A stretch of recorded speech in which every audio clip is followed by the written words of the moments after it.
Hi, I'm Dave Rogers, an Army combat veteran, and welcome to Cooking with a Veteran.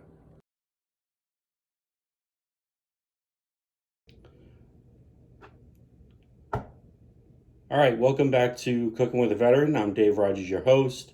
I'm wearing my Irish cap today, not because I'm going to tell stories about my Roman Catholic Irish upbringing, but I was just too lazy to comb my hair.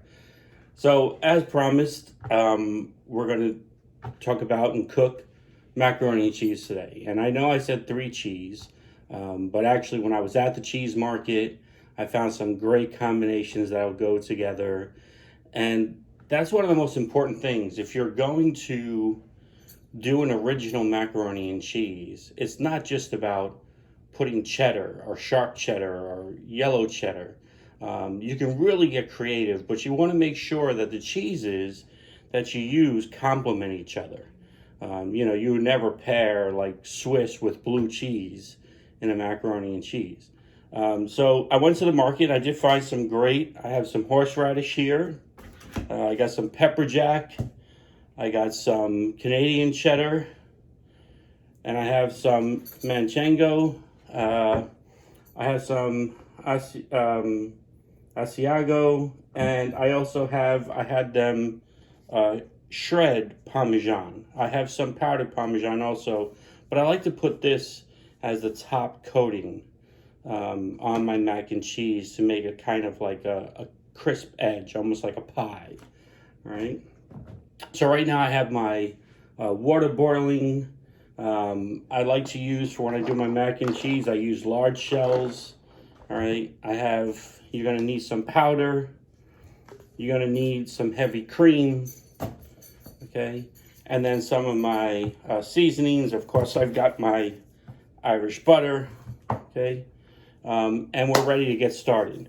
So a lot of people will shred the cheese, and that's okay. But when you shred the cheese, it actually cooks a little faster than I like it to. I like to slow cook the cheese. And so I find it best to actually chop the cheese up into just slices, basically. So I'm going to do that now, and then we'll look at where we are. All right, so I'm cutting up my cheese, and you'll notice I'm just cutting them into really just small pieces. When I was younger, I ate mac and cheese, but of course, we didn't have a lot of money, so we ate a lot of Kraft macaroni and cheese, but that just won't be today, right? All right. And I probably, I also, when I was growing up, I didn't like a lot of cheese, but that's because, again, we were poor, we were on food stamps, and we ate a lot of government cheese. And if you never had government cheese, it comes in huge blocks, and you would have to freeze it in order to be able to keep it from going bad before you were able to eat it all. So I wasn't a big fan of cheese growing up. I did eat mac and cheese because that was just easy for my mother to cook, and it was inexpensive. Back then, I think it was like 45 cents a box. So my mother could buy a couple of boxes and cook it up for me and my brother and sister to have. But outside of that, like, I didn't put cheese. Even today, I don't put cheese on my omelets. When I order a hamburger, very rarely do I get cheese on it. I don't eat sandwiches with cheese on them. I just was not a big fan of eating cheese until I traveled through Europe, and I started tasting some amazing cheeses.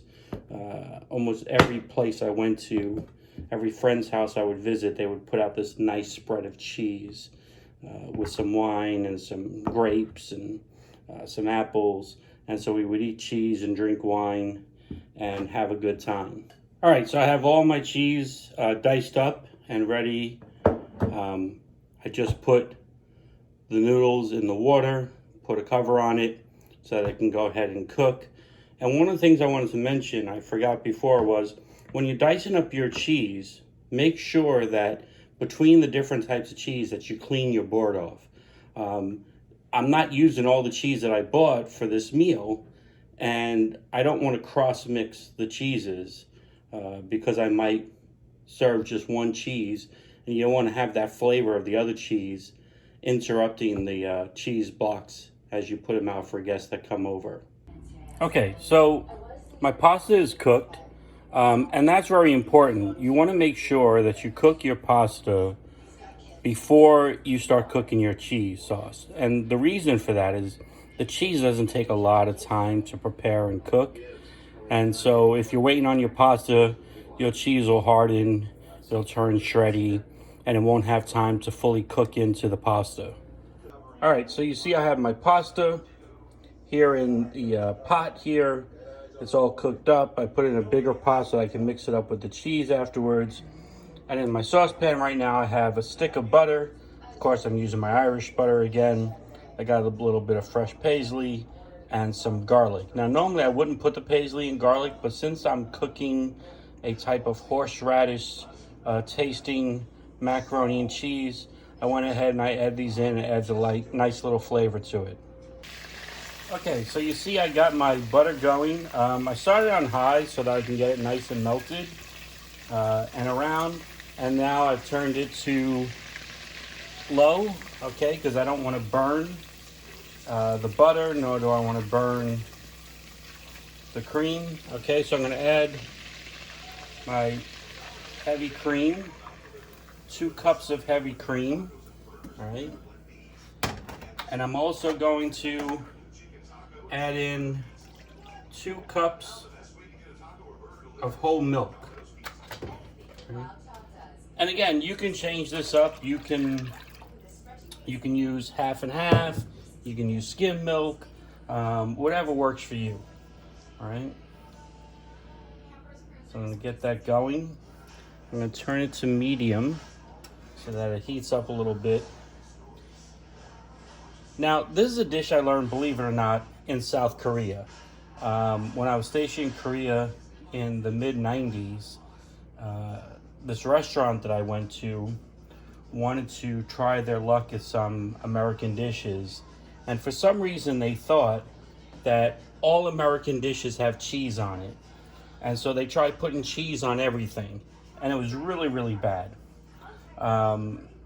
So I recommend to them to try to get some cheese, some actual cheese. They were using like this kind of a cheese in a bottle. It was disgusting. But the owner, he had some connections. He got some really good cheeses from one of his contacts in Europe. And he worked on this for about a year until he perfected the macaroni and cheese. And he taught me how to make it.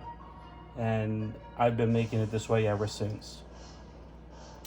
All right, so I got my cream and milk going here with my butter.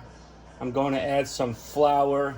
And the flour is to kind of like thicken it up a little bit so that it attaches to the pasta.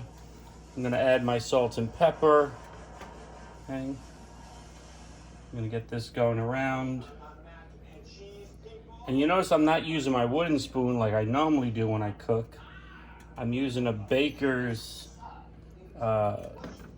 tool here so that this way I can get all the way underneath and spin this all the way around. Okay. Plus I don't want the cheese sticking to the wooden spoon. It's really hard to clean cheese off of a wooden spoon. All right, so I got that going there, and now I'm going to go ahead and I'm going to add my cheese. So I got my cheese in there, and basically I'm going to let this cook until the cheese sauce is very creamy. All right, and so we'll check back in on this in a little bit. Okay, so the cheese is almost done cooking. I've continuously stirred it during this time because what you don't want to happen is you don't want it to settle too hard. You also don't want it to burn in the bottom of the pan. And you see it's becoming nice and creamy, okay? And that's what you want. Okay, so my cheese is all cooked up. It's nice and creamy. I'm gonna go ahead and I'm gonna turn off the heat. And then I'm going to add the cheese into the pasta. So I got my cheese in there. And I'm gonna go ahead and I'm going to, actually, that's a little soft. I'm gonna use my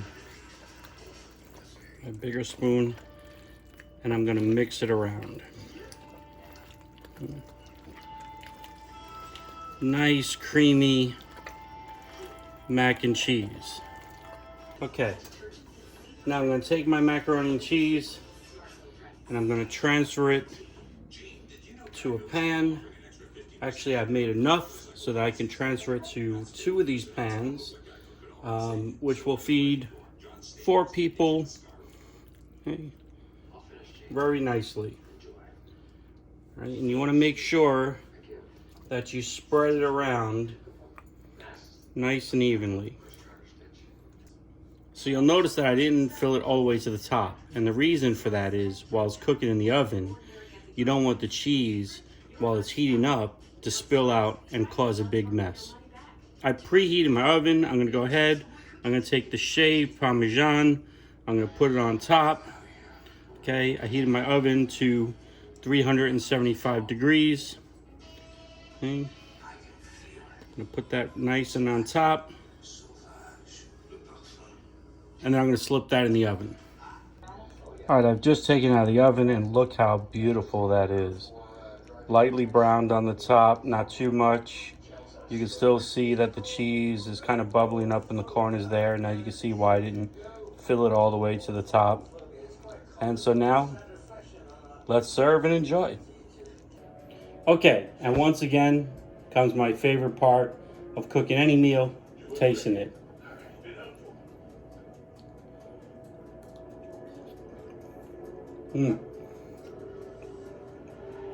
Nice and creamy. Love the horseradish flavor in there. A little touch of garlic. Beautiful meal. Okay, on our next episode, I'm going to teach you to cook my world famous chili. Until then, hoorah!